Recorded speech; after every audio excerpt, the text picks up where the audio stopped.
Hi friends, ನಾನು ನಿಮ್ಮ ಪ್ರೀತಿ ಹರೀಶ್ ಮಾತಾಡ್ತಾ ಇದ್ದೀನಿ. ಇವತ್ತು ಮಾಗಡಿ ರೋಡಲ್ಲಿರೋ ಅಂಗಳ ಪರಮೇಶ್ವರಿ ದೇವಸ್ಥಾನದಲ್ಲಿ ಕರಗ ಮಹೋತ್ಸವ ಇದೆ ಅಂತ ಗೊತ್ತಾಯಿತು. ಅದಕ್ಕೆ ನಾವು, ನಮ್ಮ ಹೆಂಡತಿ, ನಮ್ಮ ಮಗು ಮೂವರು ಸೇರಿ ಸಂಜೆ ದೇವಸ್ಥಾನ ಕಡೆ ಹೊರಟ್ವಿ.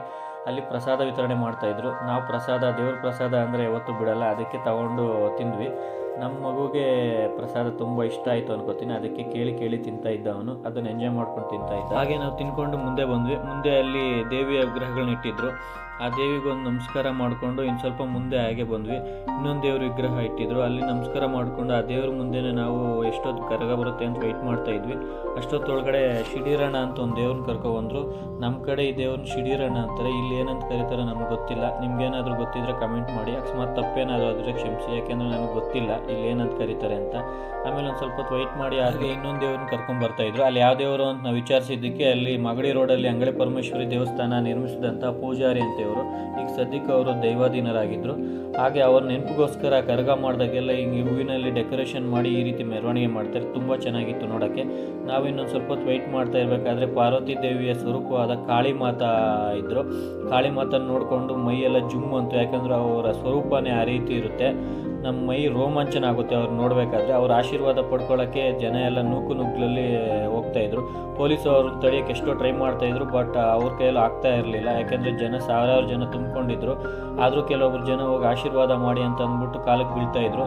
ನಾವು ಹೋಗೋಣ ಅಂದ್ಕೊಂಡ್ವಿ, ಬಟ್ ಅಲ್ಲಿ ಪೊಲೀಸವ್ರಿಗೆ ತೊಂದರೆ ಆಗ್ತಾಯಿತ್ತು. ಹಾಗೆ ಅವ್ರಿಗೆ ನಾವು ಹೋಗಿ ತೊಂದರೆ ಕೊಡೋದು ಬೇಡ ಅನಿಸ್ತು. ಯಾಕೆಂದರೆ ದೂರದಿಂದನೇ ನೋಡಿ ದೇವಿನ ದರ್ಶನ ಪಡ್ಕೊಳ್ತಾ ಇದ್ವಿ. ದೂರ ಅಂದರೆ ಅಷ್ಟೊಂದು ದೂರ ಏನಿಲ್ಲ, ತುಂಬ ಹತ್ರನೇ ಇದ್ವಿ.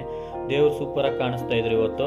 ಹಾಗೆ ಕೆಲವೊಬ್ರು ಹಾಗೆ ಆಶೀರ್ವಾದ ಪಡ್ಕೊತಾ ಇದ್ರು. ಪೊಲೀಸವರು ತುಂಬ ಕಂಟ್ರೋಲ್ ಮಾಡ್ತಾಯಿದ್ರು. ಅವರು ಎಷ್ಟೊಂದು ಕಂಟ್ರೋಲ್ ಮಾಡೋಕ್ಕಾಗುತ್ತೆ ಹೇಳಿ, ಸಾವಿರಾರು ಜನ ಮುಂದೆ ಹಂಗೆ ಬಂದ್ಬಿಟ್ರೆ. ಅದೇ ರೀತಿ ಇನ್ನೊಂದು ಸ್ವಲ್ಪ ಹೊತ್ತು ವೆಯ್ಟ್ ಮಾಡ್ತಾಯಿದ್ರೆ, ನಾವು ಇಷ್ಟೊತ್ತು ವೆಯ್ಟ್ ಮಾಡ್ತಾ ಇದ್ದಿದ್ದು ದೇವ್ರು ಹಾಗೆ ಬಂದರು. ಕರಗ 1.5 ಅವರಿಂದ ವೆಯ್ಟ್ ಮಾಡಿದ್ರಿ. 1.5 ಅವರ್ ವೆಯ್ಟ್ ಮಾಡಿದ್ದಕ್ಕೂ ತುಂಬ ಖುಷಿ ಆಯಿತು. ನೀವು ಒಂದು ಸ್ವಲ್ಪ ದೇವ್ರನ್ನ ನೋಡಿ ಖುಷಿ ಪಡಿ, ಹಾಗೆ ದರ್ಶನ ಮಾಡ್ಕೊಳ್ಳಿ.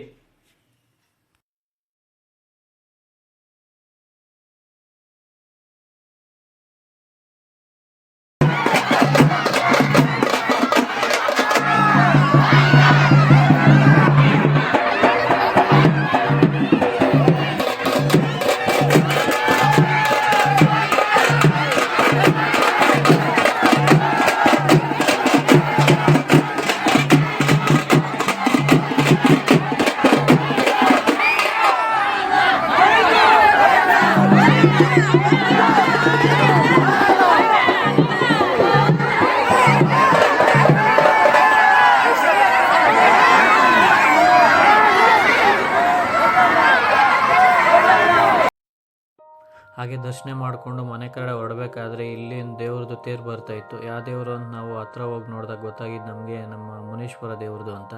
ಮುನೇಶ್ವರ ದೇವ್ರ ದರ್ಶನ ಪಡ್ಕೊಂಡು ನಾವು ಮುಂದೆ ಮನೆ ಕಡೆ ಹೊರಟ್ವಿ. ನೀವು ಒಂದು ಸ್ವಲ್ಪ ದರ್ಶನ ಮಾಡ್ಕೊಂಬಿಡಿ. ಇವತ್ತು ಕತೆ ಇಷ್ಟೇ ಫ್ರೆಂಡ್ಸ್, ಮತ್ತೆ ನಾಳೆ ಸಿಗೋಣ. ಬಾಯ್ ಬಾಯ್.